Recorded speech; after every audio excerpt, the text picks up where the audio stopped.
오늘은 창세기 40장 말씀을 중심으로 해석해 주심 없이 살 수 없다. 해석해 주심 없이 살 수 없다라는 제목으로 함께 말씀을 묵상해 보겠습니다. 자, 여러분, 요셉이 17살에 형님들한테 팔려서 이제 애굽으로 가게 됐습니다. 17살이면 뭐 알겠습니까? 그렇죠? 굉장히 어린 나이예요. 그런데 요셉이 놀라운 게 뭐냐면 17살의 나이로 형들이 자기를 죽이려고 해서 팔려갔는데 분노의 화신이 되지 않고 감사함으로 자기의 맡은 일을 최선으로 성실하게 잘 감당해서 보디발의 인정을 받게 됩니다. 그래서 보디발의 오른팔이 돼서요, 모든 걸 다 관장하는 그런 집사가 됩니다. 그 과정이 한 4년 내지 5년 되지 않았을까, 그런 생각을 하게 되는데요. 그런데 그렇게 열심히 일함에도 불구하고 모함을 당하게 되죠. 보디발의 아내가 유혹하는데 그것을 물리쳤기 때문에 보디발의 아내가 모함해가지고 나를 겁탈하려고 했다 해서 보디발이 장군이었죠. 집안에 있는 감옥에 갇히게 됩니다. 자, 여러분, 그때 요셉의 나이가 24, 25 이쪽 저쪽이라고 보면요, 요셉이 총리 대신이 됐을 때가 30이에요. 그러면 감옥에 몇 년이 있었던 거예요? 최소 5년이에요. 최소 5년. 정말로 형들한테 팔려와서 이렇게 종생활이 하는 것도 서러운데요, 모함당해서 아무 죄 없는데 또 감옥에 갇히게 됐으니까 얼마나 더 실망이 되고 낙심이 됐겠습니까? 그런데 놀라운 건요, 요셉은 조금도 흔들리지 않는 거예요. 조금도 흔들리지 않고 감옥에서 인정받아가지고 오히려 또 감옥을 관장하는 사람이 됐어요. 그러면 성경은요, 우리에게 왜 이 이야기를 주셨을까요? 성경은 도덕책이 아니에요.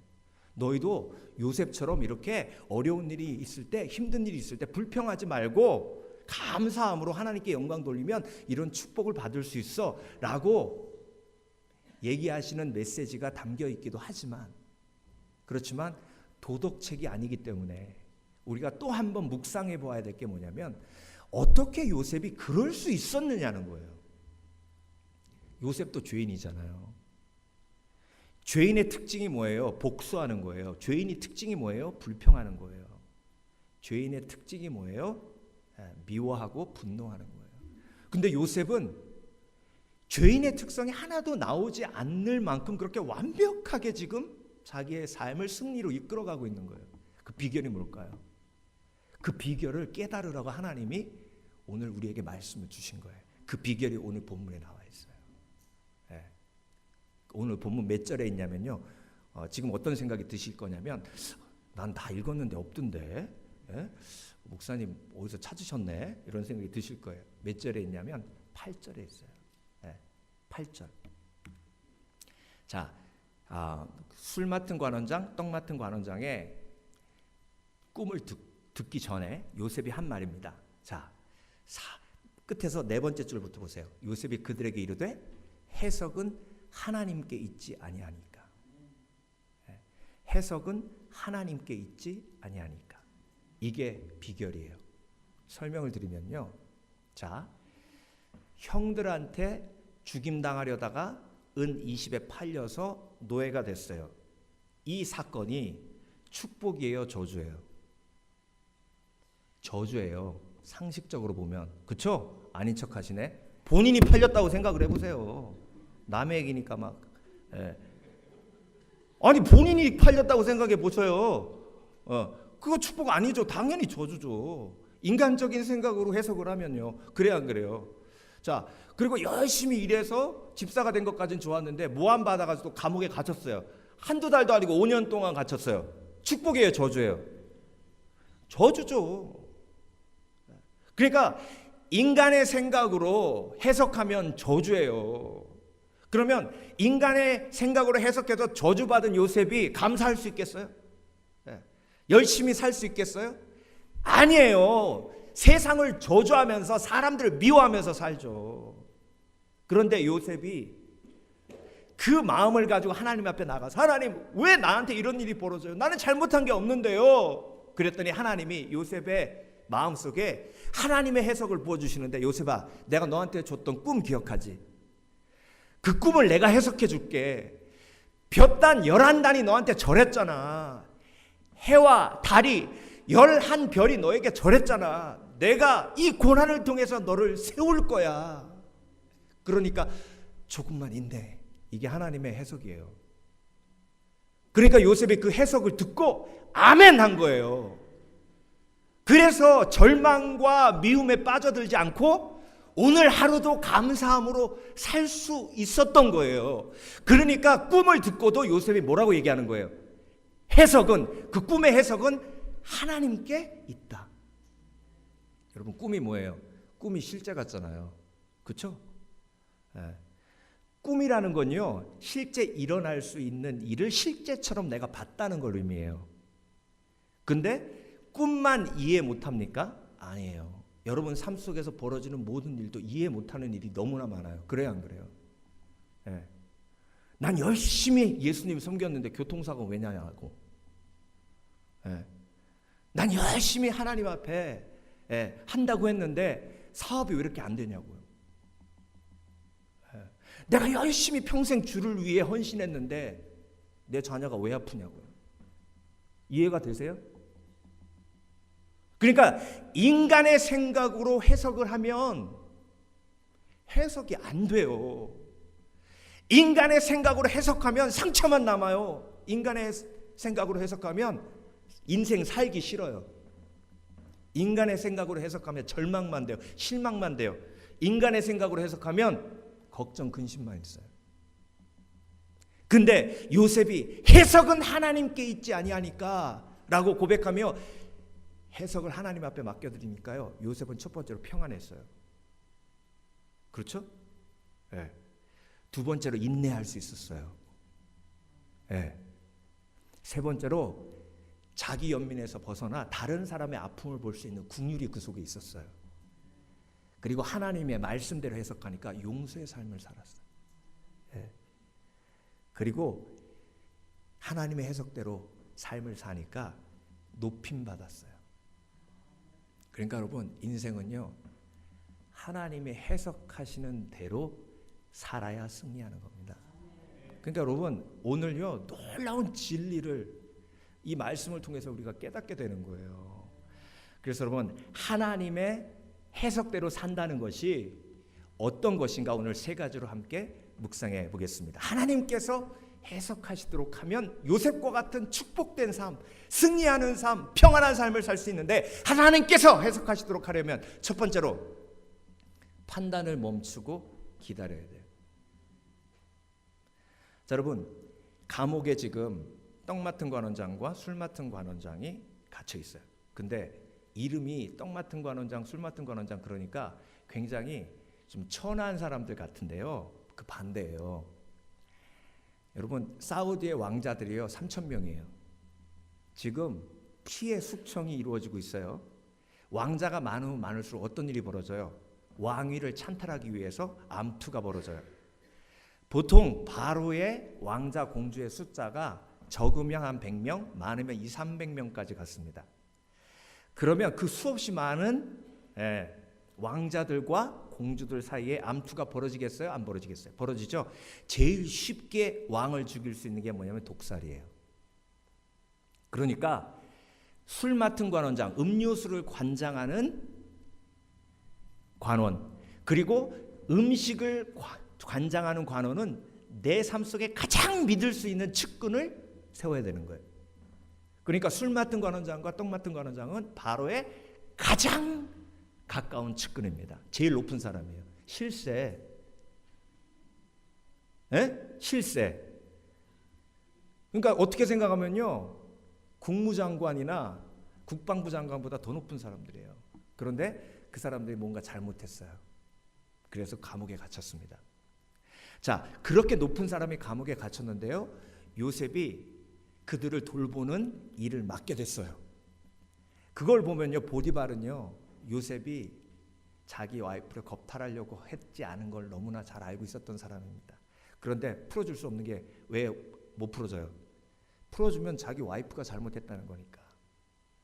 그러니까 요셉은 그걸 알고도 열심히 일하는 거예요, 그 속에서. 근데 딱 들어가 보니까 얼굴빛이 안 좋아요.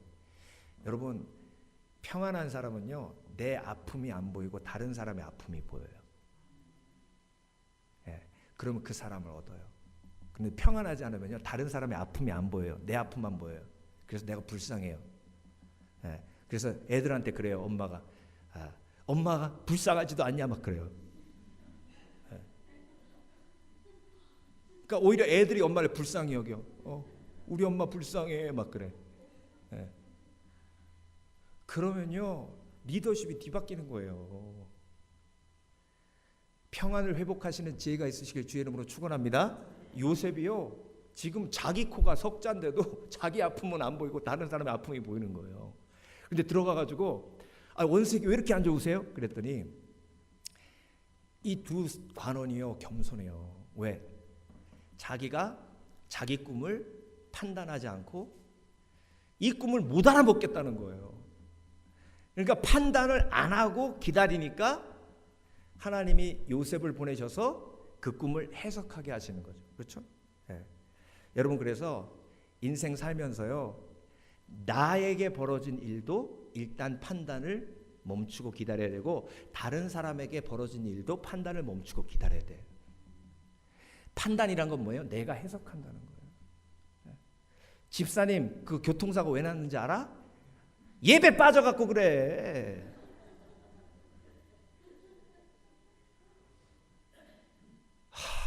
주여, 그건요 정말 하지 말아야 할 일이에요. 네. 그러면 그분은 절대 앞으로 교통사고 안 날까? 요즘 유행하는 말이 뭐예요? 내로남불이잖아요. 내가 하면 로맨스, 남이 하면 불륜. 저는 사자성어인 줄 알았어요, 내로남불이. 네. 그러니까 자기가 사고 나면 하나님의 뜻이 있는 고난, 다른 사람이 사고 나면 벌 받은 거. 네. 딱 그 생각 가지고 있었던 사람들이 욥의 친구들이에요. 와가지고 욥한테, 그 고난을 당하고 있는 욥한테 계속 처음부터 끝까지 뭐만 했어요? 판단만 했어요. 계속 해석하는 거야. 네가 그 고난을 당한 이유가 뭔지 알아? 죄가 없으면 네가 그런 벌을 받겠냐? 네가 모든 걸 다 잃고 자녀까지 다 잃고 와이프까지 너를 저주하고 떠났으니 하나님 앞에 회개해야지. 처음부터 끝까지. 그런데 그런 사람은요, 자기도 판단해요. 판단이 해석인 거 아시죠? 여러분, 거울 보면서 나를 이렇게 보면서 어떻게 해석하세요? 네. 아이고, 이렇게 시커매. 좀 하얗게 태어났으면 얼마나 좋아. 내 얘기하는 거예요. 네. 내 눈만 이렇게만 조금만 컸으면, 그냥 코가 조금만 이게. 네. 이건 텔레비전의 해석이고 성형외과 의사의 해석이고 사람들의 해석이에요. 하나님은 어떻게 보실까? 하나님의 해석은, 네, 하나님의 해석은, 그러니까 여러분, 하나님의 해석으로 내가 나를 보지 못하는데 하나님의 해석으로 내 자녀를 내가 어떻게 볼 수 있냐고요. 네. 그러니까 하나님의 해석으로 내 자녀를 못 보니까 내 자녀가 정말 열등해 보이고 내 자녀가 축복된 자녀가 아닌 것처럼 보이니, 부모님이 축복 안 하는 아이를 누가 축복하냐고요. 옆집 아저씨가 해요? 다행히 한 명 있다, 목사님. 아니면 권사님. 여러분, 회복하시는 지혜가 있으시길 주의 이름으로 축원합니다. 그래서 판단, 하나님이 주시기 전에, 하나님이 주시는 해석 전에 먼저 해석하는 게 판단이에요. 그러니까 요셉이 그 꿈을 듣고 해석해 줍니다. 술 맡은 관원장은요, 그 세 가지 나오는 그 가지는요 3일입니다. 그리고 그 포도를 짜가지고 그 즙을 왕의 바로의 잔에 담아가지고 바로에게 줬다는 건 좌합이 회복되는 걸 의미합니다. 그랬더니 할렐루야죠. 길한 해석이잖아요. 그리고 그 얘기를 딱 듣고 그러면 떡 맡은 관원장이 나도 해석해줘. 그랬더니 그 위에 새 광주리는 3일입니다. 그때 그 새 광주리 위에 빵을 새들이 와서 먹었다는 건 당신이 3일 후에 나무 위에 달려 죽는다는 것을 의미하고, 새들이 와서 그 떡을 먹는다는 것은 당신의 몸을 뜯어먹는 것을 의미합니다. 그래서 여러분, 하나님의 해석은요, 때로는 긍정적이기도 하고 때로는 부정적이기도 해요. 부정적이라고 해서 다 하나님의 해석이 아니다라고 할 수는 없는 거예요. 그럼 하나님이 왜 이 해석을 떡 맡은 관원장에게 줬을까? 히스기야 왕에게 그 병에 대한 해석을 이사야를 통해서 주시는데요, 다른 사람은 전부 다 왕이시여, 절대 왕은 돌아가시지 않습니다. 이 병은 어이들이 열심히 노력하면 고칠 수 있는 병입니다. 왕이시여 힘을 내소서. 그런데 이사야가 와가지고 당신 죽어요. 당신 죽어요. 그 순간 히스기야가 하나님 앞에 나아가 옷을 찢고 회개하며 하나님 앞에 부르짖으며 기도합니다. 하나님이 15년 연장해 주신 줄 믿습니다. 그러니까 3일 여유를 주셨잖아요, 하나님이. 그러니까 하나님의 해석은 때로는 내가 즐겁고 기쁘게 들을 수 없는 것일 수 있어요. 근데 그게 나에게 복이 될 수 있어요. 왜? 내가 회개하면. 나에겐 십자가의 은혜가 있어요. 어떤 죄가 내 앞에 가로막아 내 삶이 망가졌다 하더라도 십자가 앞에 나와서 십자가에 내 죄를 사하면, 내 죄를 고백하고 자백하고 용서받으면 치유되고 회복돼요. 그런데 그 떡 맡은 관원장이 요셉의 해석을 믿었어요, 안 믿었어요? 안 믿었어요. 이스라엘이 망한다고 아모스부터 시작해서 이사야, 예레미야 외쳐도 안 믿었어요. 여러분, 말씀 속에는요, 길한 예측도 있지만 아주 무서운 예측도 있어요. 그 무서운 예측을 막을 수 있는 게 십자가의 은혜예요. 그래서 십자가를 붙들고 내 마음속에 기쁨의 해석이 아닌 무서운 해석, 두려운 해석이 오면 회개하고 하나님 앞에 무릎 꿇으면 돼요. 그러면 회복되고, 그러면 위험을 비켜갈 수 있어요. 그래서 여러분, 하나님의 해석은요, 준비키예요. 준비. 근데 이 떡 맡은 관원장이 오늘 본문에 반응이 안 써 있어요. 떡 맡은 관원장과 술 맡은 관원장의 반응이 안 적혀 있다고. 이 얘기는 뭐냐면 둘 다 반신반의한 거예요. 반신반의. 여러분, 점장이한테 가서 점치면서 이거 물 조심해 그러면 그걸 다 믿으세요? 에이 뭐 별소리, 나는 맨날 물 조심해야지 뭐 여름에는. 그래도 그게 조금 남아가지고 점장이가 그렇게 얘기했는데 이렇게 듣듯이 들은 거예요. 여러분, 하나님의 말씀은요, 진리예요. 그래서 하나님의 말씀은 내 마음에 심기워져야 되는 거예요. 하나님의 말씀은 살아 운동력이 있어 두 날 선 검같이 예리하여 혼과 몸과 및 관절과 골수를 찔러 쪼개기까지 하며 나의 모든 생각을 감찰하시느니라. 그래서 여러분, 내가 판단을 멈추고 하나님의 해석이 임할 때까지 기다려야 되는데 때로는 해석이 임하지 않을 때도 있어요. 그러면 기다려야 돼. 기다려야 돼. 저 사람이 왜 이렇게 힘든가? 꼭 알아야 돼요? 꼭 알아야 돼요? 그냥 밥이나 사주세요, 가셔서. 뭘 꼭 알려고 그러셔. 내가 알지 못하는 크고 비밀한 죄를 지었거니.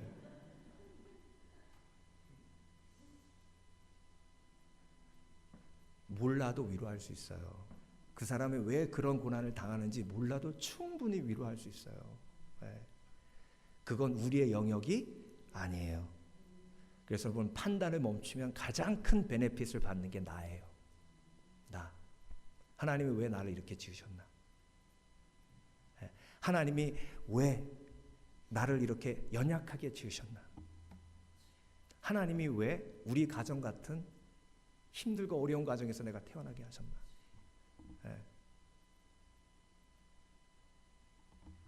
하나님의 해석이 진리이고 하나님의 해석이 여러분을 치유하고 회복하는 줄 믿습니다. 판단을 멈추고 기다린다. 두 번째, 말씀 속에서 해석한다. 지금 요셉이요, 하나님의 말씀대로 해석하는 거예요. 자기 생각대로 해석하는 게 아니에요. 하나님이 가르쳐 주신 대로 해석하는 거예요. 근데 감옥 안에는 성경책이 있었어요, 없었어요? 없었어요. 그때 당시에 성경책이 있었어요, 없었어요? 없었어요. 그래서 여러분, 하나님이 우리에게 성경책을 주신 건요, 인생을 해석할 때 성경으로 해석하라고 주신 거예요. 인생을 해석할 때 성경이 있으니까 점장이한테 안 가도 돼요. 예. 점장이한테 잘못 걸리면 구타라 그래요. 구타는데 3천만 원 내지 5천만 원, 많게는 1억 넘어요. 다 털리는 거예요. 한 대학 교수예요. S대 출신이에요. 박사학위까지 있어요. 이분이 한 무당한테 걸려가지고 전 재산 날렸는데 75억을 날렸어요. 근데 그걸 반환 소송을 해가지고 법정에 섰는데, 그건 사기당한 게 아니라 나름대로의 믿음으로 했기 때문에 반환할 필요 없다 결론 났어요. 영어 해석할 때요, I am a boy 이걸 해석을 하는 거예요, 그렇죠? 근데 boy라는 단어를 몰라요. 그럼 어떻게 해야 돼요? 목사님한테 물어봐요. 목사님이 영어 선생님이에요? 사전 찾아야죠, 그렇죠? 사전. 사전을 찾으려면 보이를 B에서 찾고, 그렇죠? 그럼 보이가 소년 이렇게 돼 있으면 I'm a boy, 나는 소년이다 해석이 되죠.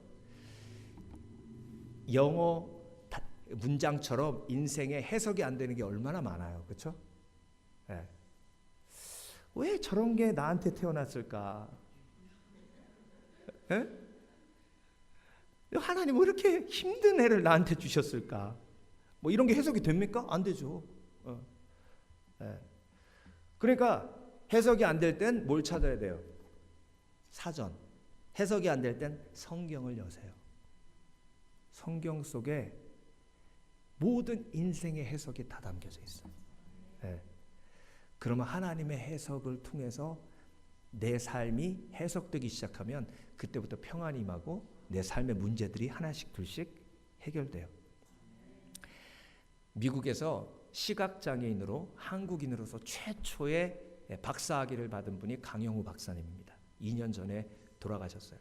정말 독실하고 신실한 크리스천이에요. 이분이 초등학교 때 축구하다가 축구공이 팍 부딪혔는데 실명이 됐어요. 병원 가서 진찰해 보니까 고칠 수 없대요. 그 이후에 부모님 돌아가십니다. 그 이후에 누나도 죽어요. 천혜의 고아가 됐어요. 교회에 나가게 됐고, 그리고 사람들이 기도하면 고쳐주신다 그래가지고 성경을 보니까 예수님이요, 병든 자를 고치시는데 특별히 장님을 많이 고치셨어요. 그래서 그 말씀 붙들고 하나님, 예수님 나를 고쳐주시어요. 이 사람처럼 고쳐주세요. 바디메오처럼 고쳐주세요. 막 기도하는데 2년을 기도했대요. 근데 고쳐주신 줄 믿습니다. 딱 떴는데 안 보이고 2년을 얼마나 상처. 에이 교회 안 나가 그러고 교회 탁 안 나가 버렸대. 근데 우연히 극동방송을 듣는데 신앙상담 코너가 있더래요. 그래서 거기에다 전화를 한 거예요. 안녕하세요. 저는 강영우라고 고등학생인데 제가 축구하다 눈을 멀었는데 2년 동안 고쳐달라고 기도해도 예수님이 고쳐주지도 않고 성경을 보면 기도하면 고쳐주신다고 했는데 왜 안 고쳐주시는 겁니까? 근데 그 신앙 상담하시는 목사님이 반 목사님이었대. 전 아니에요. 전 아니에요. 딴 분, 반 목사님. 그분이 하나님은 벌써 형제의 기도에 응답하셨습니다. 하나님은 노 하셨습니다. 그리고 제가 요한복음 9장 말씀을 읽어줄 테니 그 말씀을 하나님의 말씀으로 듣고 인생을 믿음으로 살아가세요. 요한복음 9장에 무슨 얘기 나와요? 날 때부터 소경된 자가 마을로 들어가니까 있으니까 제자들이 예수님, 저 사람은 자기의 죄 때문에 눈이 멀었습니까? 부모의 죄 때문에 눈이 멀었습니까? 이거 벌써 뭐예요? 벌써 제자들이 해석한 거예요. 지 마음대로 해석한 거예요. 근데 제자들만 그러나? 저와 여러분들도 똑같아요. 사지선다도 아니고 이지선다로 예수님 둘 중에 하나 찍으세요. 자기가 해석해가지고 딱 주는 거예요. 교만하기 짝이 없는 거죠. 그랬더니 예수님께서 자기의 죄 때문에도 아니고 부모의 죄 때문에도 아니고 하나님의 영광을 위해서다. 이 말씀을 읽어준 거예요. 강용우 학생이 전화 딱 끊고 할렐루야 아멘. 내가 눈이 멀게 하신 거 하나님의 영광을 위해서 하게 하신 줄 믿습니다. 그때부터 공부하기 시작하는데요. 서근옥이라고 대학생 자원봉사자를 붙여주셔가지고 그 자원봉사자가 책 읽어주면서 과외도 해주면서 그래서 Y대학 갔어요. 좋은 대학. 그리고 그 서근옥 그 대학생하고 결혼했어요. 미국 유학 와가지고 박사학위까지 끝냈어요. 그리고 부시 대통령 보좌관으로 그리고 백악관에서 7년 동안 보좌관으로 일했습니다. 그리고 그 두 아드님 한 명은 지금도 백악관에서 자문으로 일하고 또 한 명은 슈퍼 닥터라고 해가지고 의사 중에서 유명한 의사가 됐어요. 이분이 돌아가시면서 췌장암으로 돌아가시면서 2년 전에 편지를 썼는데 내 일생의 가장 큰 축복은 눈이 멀은 겁니다. 여러분 하나님의 해석이 한 사람의 인생을 얼마나 많이 바꿀 수 있는지 여러분은 여러분의 삶을 어떻게 해석하세요? 난 왜 하필 이렇게 가난한 집에서 태어나가지고 나는 왜 하필 저런 어머니 밑에서 자라가지고 나는 하필 그냥 아버지가 없고 나는 하필 그냥 나는 하필 깨진 가정에서 태어나가지고 그냥 믿지 않는 가정에서 자라가지고 여러분 요셉의 고백이 저와 여러분에게 있으시길 주의 이름으로 축원합니다. 그래서 인생의 해석은 하나님께 달려 있어요. 마지막으로 하나님께서 해석하시도록 하려면 성령의 도움으로 해석해야 합니다. 꿈을 해석하는 방법이 있는 게 아니에요.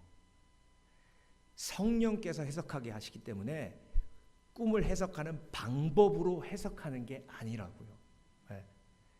여러분 요즘 웹사이트 가면요 꿈 해석해주는 웹사이트가 있어요. 제가 어제 설교 준비하면서 찾아보니까 무료 꿈 해석 이렇게 나와 있더라고요. 그래서 딱 클릭하니까 딱 들어가면 단어가 그냥 어마어마하게 많아요. 첫 번째 주요 사물 해가지고 1번 돼지, 2번 개, 3번 배, 4번 자동차 뭐 이래가지고 쫙 나와 있어요. 그래서 개를 딱 클릭했더니 개가 물에서 산에서 막 장소가 쫙 나와. 그래서 계속 클릭하면 꿈 해석이 딱 나와요. 여러분도 들으시고 사기다라는 생각이 드시죠? 꿈 해석은요 트레이닝 돼서 하는 게 아니에요. 성령의 능력으로 성령께서 가르쳐 주셔야 하는 거예요. 자, 고린도전서 14장에 방언에 대한 이야기가 나와요. 그러므로 방언을 말하는 자는 통역하기를 기도할지니 내가 만일 방언으로 기도하면 나의 영이 기도하거니와 나의 마음은 열매를 맺지 못하리라. 자, 통역이 해석이에요. 근데 방언을 통역하기 위해서 공부합니까? 랄라는 이런 뜻이고 울랄라는 이런 뜻이고 그래서 방언 통역하는 사전 만들어가지고 훈련으로 그게 돼요? 아니에요. 저도 방언 통역의 은사가 있지만 방언을 딱 들으면 안에 계신 성령께서 통역을 해주세요. 그러면 그게 마음속에서 음성으로 들리면서 통역이 나오는 거예요. 이게 수준이 맞아 얘기가 되는데 어떤 분은 막 뭔 소리지? 뭐 지금 뭐 얘기하는 거지? 그러니까 여러분 성령께서 하시는 거예요. 요한복음 14장 26절 보혜사 내 이름으로 아버지께서 보내실 성령께서 오시면 너에게 모든 것을 가르치시고 내가 말한 모든 것을 너에게 생각나게 하시리라. 성령이 가르쳐 주시는 거예요. 그러니까 꿈꾸고 용한 분, 영적으로 용한 분 찾아가서 얘기할 생각하지 마시고 기도하세요. 하나님, 저에게 이 꿈을 보여주신 이유가 뭔가요? 이 꿈을 보여주신 이유가 뭔가요? 제가 얼마 전에 성경 공부하면서 한 분이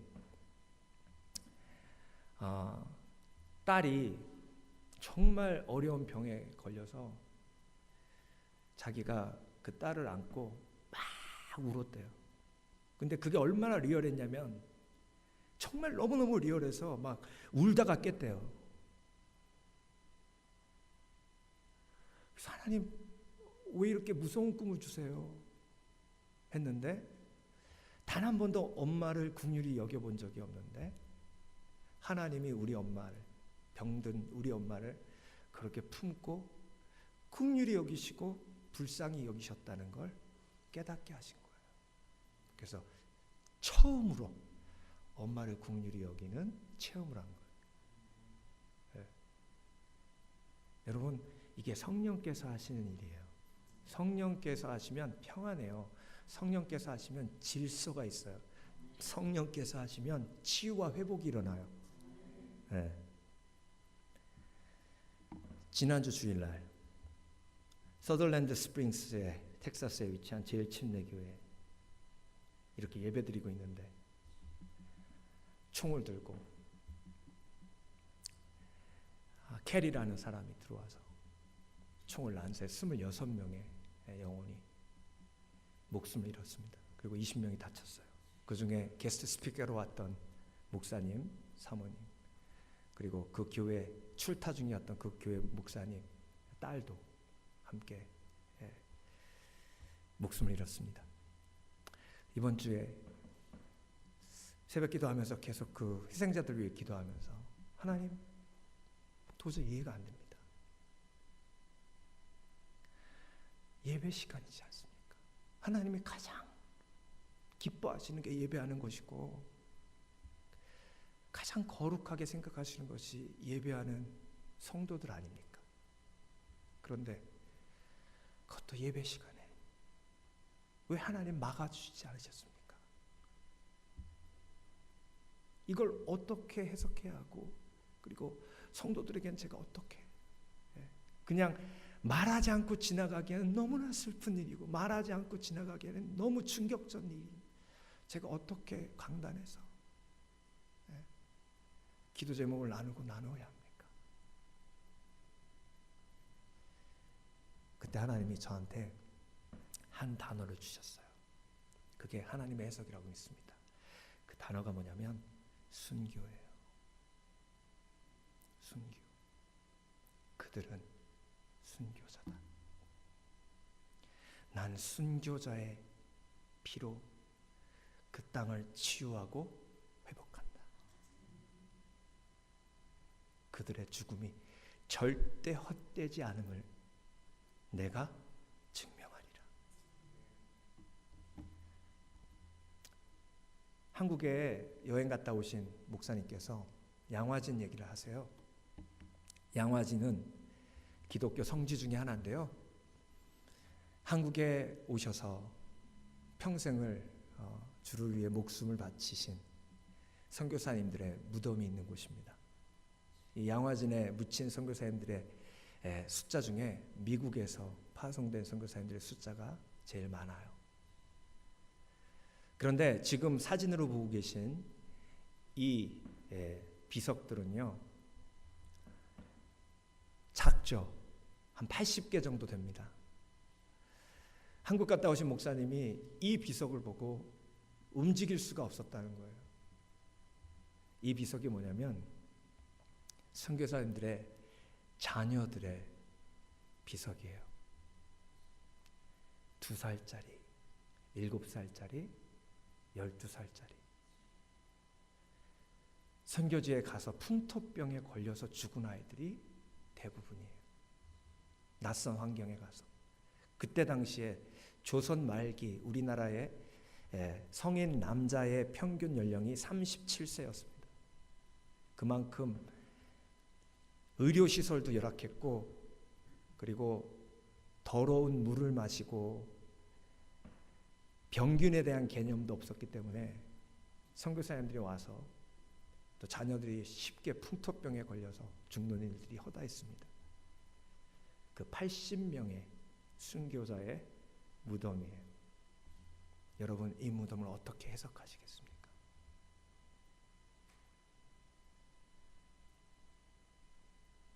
인생은요, 절대로 인간의 상식으로 해석해서는 절대로 해답을 얻을 수가 없습니다. 하나님의 말씀으로, 성령의 능력으로, 그리고 하나님이 그 말씀과 성령의 응답을 주실 때까지 침묵하며 기다릴 수 있는 인내. 기도하겠습니다.